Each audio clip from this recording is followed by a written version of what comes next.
I don't know if I'm ever gonna find my spirit animal in the series of Castlevania, but if I had to pick one, it will be Trevor Belmont, because just saying that a beer after a long day, hell, maybe even a week where you're sleeping in a caravan out in the open with monsters, and then just exclaiming that that beer is better than sex, I understand that.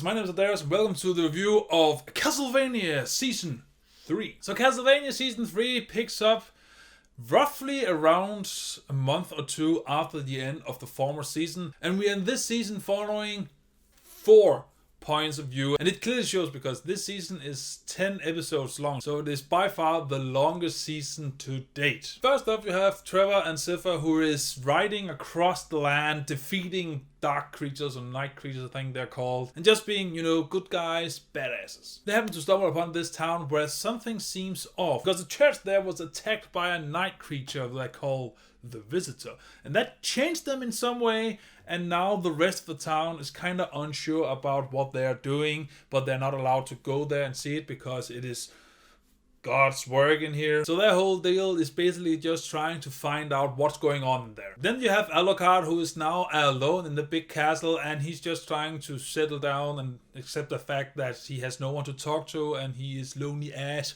fuck. He then one day meets these 2 siblings who are vampire slayers, or at least they try to be, and they want him to train him and learn the arts of killing vampires. And the 2 final storylines you have in this season is Hector and Isaac, the 2 Forge Masters from the former season. Basically just them getting back on their feet, because it didn't end well for them in the former season, and they just gonna try to find out what they're actually gonna do for not for the rest of his life, but just for the near future, because Isaac, he wants revenge, and Hector, he just wants to, survive, considering that he was captured by the vampires. Now there's a lot more to the season than just that, but considering it's 4 storylines, I just had to sum it up as quickly as possible, so let's just jump into the review. First of all, I like the animation style. The animation style didn't disappoint this season at all. I mean, at some points it was kind of iffy and some of the character models was not that great, but the action sequences, holy shit, especially towards the ending. And also in general, just the characters, because the characters are really the center stage at this point, because there's not much plot-wise going on. I mean, there are some, but it is mostly just the characters that brings forth the story. And especially Hector, holy shit, he's got a tough deal this season. And you really do emphasize with him, and you kind of feel like he might become a main protagonist. I mean, he was an antagonist last season, but who knows? Isaac was also really interesting because you kind of see him kind of debating his own faith because he's deeply religious. But he stumbles upon so many, let's say, bad people and disgusting people that it kind of throws him for a loop. And also he has to do a specific thing in this season. And it is epic and weird, but definitely epic, but as weird. And of course, Trevor and Sypha, they're basically the same, besides the fact that in here they are more or less an item. So you got typical relationship stuff and intrigues that you normally get in a series when they need to find something to pattern the time with. You get that in here, and it does lead to some very funny and interesting scenes. However, my favorite part is at the end of the season, at one of the big climatic fights, where you actually get to see them work together and having each other's back. That dynamic actually got presented extremely well in this season. And of course, the action sequences is fantastic. There are never some action sequences that is just slugging its way through it. No, they are always entertaining, they are fast-paced, and they also tell a story. And I love it about this series is that they take the action sequences extremely serious, but also having fun with it. Now, with that being said, there's also some stuff in this season that I didn't appreciate. First of all, the pacing is all over the place. And I do feel like that the season is too long. Now, mind you, there are 4 characters, 4 plot lines in here that we are following. So of course you need some room, you need some episodes that these storylines can breathe. I understand that, but holy shit was the middle a slog. It was kind of like the second season all over again, where you just kind of want things to be over so you can get to the good stuff. There's a lot of that in here. Now it isn't necessarily horse shit and bad, but it did ruin the seasons. Maybe ruin is a harsh word, but it did bring it down for me. And also it's kind of hard to put your finger on what the purpose of this season was besides character development. Now, I don't mind character development because we need these characters to grow, especially considering what's coming next. But plot-wise, there wasn't much sense to it, at least for me personally. I mean, it brought few aspects to the lore and the world building in here, but besides that, I didn't really feel like there was something important happening, and it just felt like it was like a 2 episodes worth of storyline stretched out through the whole season, which kind of sucked. And again, the middle part of this season is the worst trait of it, because you're kind of sitting there and just wanting to get to the good part in the season that you know are hid beneath the surface, and you will get them, but you have to get through these parts.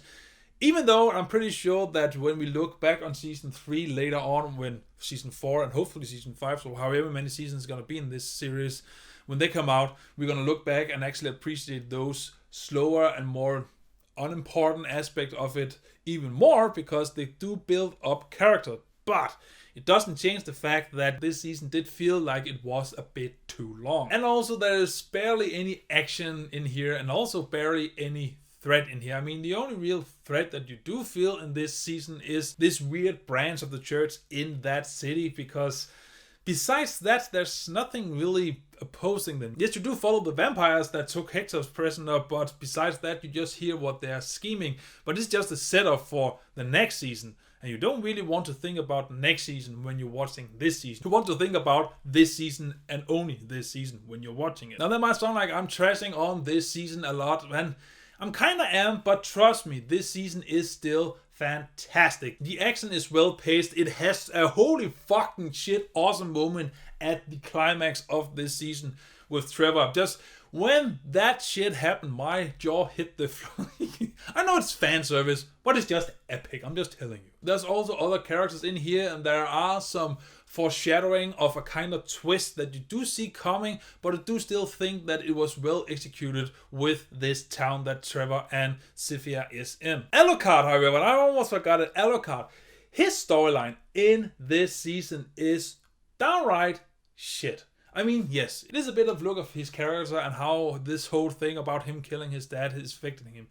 That is a bit interesting, but the amount of screen time dedicated to this man doing absolute fucking shit is astounding. I didn't like anything about his story. Yes, there was some interesting thing at the end of the season, but besides that, it was just kind of like that the showrunners didn't know what they wanted to do with the characters, considering that he just wanted to, live at his father's castle for all eternity. Jesus fuck. Find something interesting to do, because I like the character in of itself. I like the way that he acts, the way that he feels, just the whole aspect of him being vampire and also being human, and he had to. There's a lot of interesting thing in there, but it wasn't executed well in this season. And every time he was on screen, I'm just kind of waiting for the series to focus on another plot point, because fuck. So let me summarize. What you get in here is you get some great animation and also characters designs. You get excellent action and action choreography. You get some interesting lore in here. You also get some new interesting characters that I haven't touched upon, but trust me, they are there. And especially this one dude is at least fascinating. Hector and Isaac is actually even more interesting in this season than were in the former season, so they do feel like they're more important. They're even more interesting in this season than they were before, and it actually seems like they're becoming more important to the storyline. However, the pacing in here is not the best, especially the middle part of this season is kind of a slog. Alucard is completely wasted in my opinion, and the overall importance and plot in this season could have been better. So, I will say that Castlevania Season 3, it is worth watching in cinema, entertainment guaranteed. Even though, again, it is on Netflix, but you get my point. So, Castlevania Season 3, have you seen? What did you think about it? And have you played the Castlevania games, especially Castlevania 3, and also the other 3D one, I can't remember what it's called. It is about Hector and Isaac. So, have you played those, and how do you think that the adaptation of that storyline is actually executed in here? Whatever you think, comment below and leave me my thoughts. And as always, until I see you in the next video, remember to stay awesome. Bye! Alright, just like Trevor, I'm gonna go get a beer.